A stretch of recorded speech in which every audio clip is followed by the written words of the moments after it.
शंबी वर्मा और आप देख रहे हैं हिमाचल आज तक। तो चलिए एक नजर डालते हैं कुछ खास खबरों की ओर। पंजाब के मुख्यमंत्री भगवंत मान एक नया रंग दिखाते हुए गुरुवार को होशियारपुर में आयोजित जोन यूथ फेस्टिवल में गाते हुए नजर आए। इस खास मौके पर सीएम मान के साथ उनके पुराने दोस्त और आम आदमी पार्टी आप के नेता व पंजाबी कलाकार करमजीत अनमोल ने भी गाना गाया। यह पल इसलिए यादगार बन गया क्योंकि भगवंत मान और करमजीत अनमोल दोनों ही पंजाबी फिल्म इंडस्ट्री में कॉमेडियन के तौर पर काम कर चुके हैं। उनके गाने का वीडियो सोशल मीडिया पर तेजी से वायरल हो गया, जिसे खुद सीएम भगवंत मान ने भी साझा किया। दोनों नेताओं ने पंजाब के लोकप्रिय लोकगीत मगधा रही वह सूरजा कमियां दे वेहड़े को गाया, जो पंजाब की सांस्कृतिक विरासत और सभ्यता को दर्शाता है। गाने को सुनकर फेस्टिवल में मौजूद लोग भी झूम उठे और दोनों की आवाजों की जमकर सराहना की। यह वीडियो पंजाब के राजनीतिक माहौल में एक हल्का फुल्का मोड़ लेकर आया है और सोशल मीडिया पर इस गाने के चर्चे हो रहे हैं।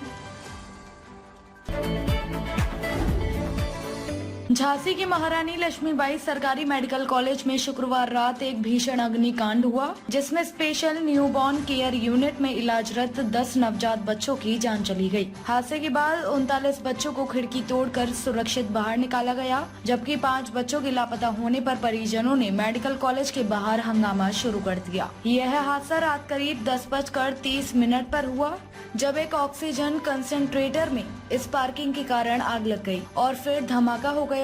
आग ने देखते ही देखते पूरी यूनिट को अपनी चपेट में ले लिया। वार्ड बॉय ने आग बुझाने के लिए अग्निशमन यंत्र का इस्तेमाल किया, लेकिन दुर्भाग्यवश वह यंत्र 4 साल पहले एक्सपायर हो चुका था और इस वजह से आग पर काबू नहीं पाया जा सका। आग लगने की सूचना के बाद फायर ब्रिगेड की 6 गाड़ियां मौके पर पहुंची और खिड़की तोड़कर पानी की बौछारें मारी। इसके अलावा आग की भीषणता को देखते हुए सेना को भी बुलाया गया।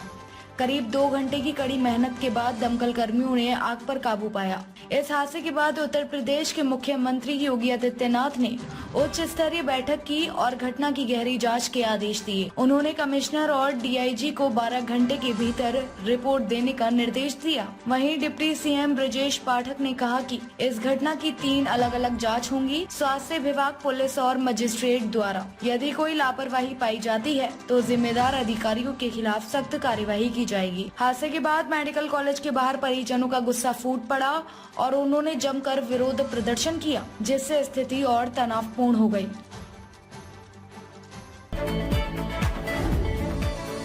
उत्तराखंड के मुख्यमंत्री पुष्कर सिंह धामी ने आज रुद्रप्रयाग जिले के त्रियुगी नारायण मंदिर में पूजा अर्चना की। इस दौरान मुख्यमंत्री ने भगवान शिव और देवी पार्वती के अटूट संबंधों को नमन करते हुए मंदिर परिसर में विशेष पूजा संपन्न की। रुद्रप्रयाग के त्रियोगी नारायण मंदिर को धार्मिक दृष्टि से अत्यंत महत्वपूर्ण माना जाता है। मान्यता है कि यहीं पर भगवान शिव का विवाह हिमवत की पुत्री देवी पार्वती से हुआ था। कहा जाता है कि भगवान विष्णु इस ऐतिहासिक विवाह के साक्षी बने थे। मंदिर परिसर में एक अग्नि कुंड भी स्थित है, जो इस पवित्र स्थल की महिमा को और भी बढ़ाता है। मान्यता है कि भगवान शिव और पार्वती के विवाह के बाद से यह अग्नि कुंड निरंतर जल रहा है, जो कि एक चमत्कारी प्रतीत माना जाता है। मुख्यमंत्री धामी ने पूजा अर्चना के दौरान यहाँ के धार्मिक महत्व को महसूस करते हुए प्रदेश की सुख समृद्धि की कामना की। इस दौरान मंदिर के पुजारियों और श्रद्धालुओं ने मुख्यमंत्री का स्वागत किया और उनकी पूजा के समापन पर धार्मिक रीति रिवाजों का पालन किया। मुख्यमंत्री की यह यात्रा त्रियुगी नारायण मंदिर की सांस्कृतिक और धार्मिक धरोहर को सहेजने की दिशा में एक महत्वपूर्ण कदम मानी जा रही है। धामी के इस धार्मिक दौरे से प्रदेश वासियों में एक नया उत्साह देखने को मिल रहा है। उनका कहना है कि ऐसे धार्मिक स्थल न केवल आस्था को प्रगाढ़ करते हैं, बल्कि प्रदेश के पर्यटन को भी बढ़ावा देते हैं। टीम इंडिया के टेस्ट और वनडे कप्तान रोहित शर्मा दूसरी बार पिता बन गए हैं। मीडिया रिपोर्ट्स के अनुसार उनकी पत्नी रितिका सचदेह ने 15 नवंबर को देर रात बेटे को जन्म दिया। हालांकि रोहित या रितिका की ओर से अब तक इस बात को कंफर्म नहीं किया गया है। रोहित ने अपने बच्चे के जन्म के लिए टीम इंडिया से ब्रेक लिया था। वह टीम के साथ ऑस्ट्रेलिया भी नहीं पहुंचे। हालांकि बेटे के जन्म के बाद माना जा रहा है कि वह 22 नवंबर को शुरू होने वाले पर्थ टेस्ट में खेल सकते हैं। रोहित रोहित ने 13 दिसंबर 2015 को रितिका सजदेह से शादी की थी। 30 दिसंबर 2018 को रितिका ने बेटी समायरा को जन्म दिया था। समायरा अब 5 साल की हो चुकी है और उन्हें भाई की खुशी भी मिल गई। टीम इंडिया के बैटर केएल राहुल भी जल्द ही पिता बनने वाले हैं। उन्होंने बॉलीवुड एक्ट्रेस आथिया शेट्टी से पिछले साल जनवरी में शादी की थी। रिपोर्ट्स के अनुसार राहुल जनवरी 2025 में पिता बन सकते हैं। इसी साल जनवरी में विराट कोहली भी दूसरी बार पिता बने थे। उनकी पत्नी अनुष्का शर्मा ने बेटे अकाई को जन्म दिया। रोहित ने दूसरे बच्चे के जन्म के लिए ही क्रिकेट से ब्रेक लिया था। उन्होंने सीरीज शुरू होने से पहले ही कह दिया था कि बच्चे के जन्म के चलते वह पहला या दूसरा टेस्ट मिस कर सकते हैं। अब बेटे के जन्म के बाद माना जा रहा है कि रोहित कुछ दिनों बाद ही ऑस्ट्रेलिया पहुंच जाएंगे।